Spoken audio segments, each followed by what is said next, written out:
tout le monde sait que les enfants sont par exemple confrontés au problème de la mort assez tôt, de la mort de proches, d'animaux familiers, de gens de la famille, etc. Et qu'ils posent des questions là-dessus. Se poser des questions sur la mort, c'est évidemment une démarche philosophique. Montaigne disait, philosopher, c'est apprendre à mourir. Bon. Si ces choses-là sont tues, comme ça s'est fait pendant de nombreuses années, on ne parle pas de la mort, enfin, voici, il y a une sorte de tabou.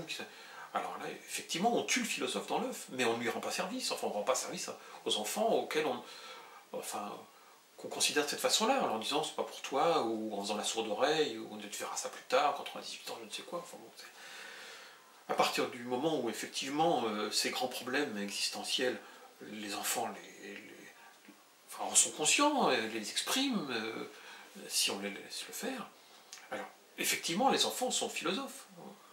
Parce que une réflexion sur la mort, sur l'amour, sur l'amitié, ils sont capables d'en mener une, il n'y a pas de raison, ils sont capables de dire oui, moi j'aime un tel et pas un tel, et pour telle raison, est-ce que c'est mieux d'aimer d'amitié ou d'aimer d'amour, est-ce qu'on aime de la même façon une glace au chocolat et son frère ou son chien, enfin voilà, n'importe quel enfant est capable d'avoir une réflexion là-dessus, donc si on prend cette définition-là comme référence, il est évident que tous les enfants sont philosophes.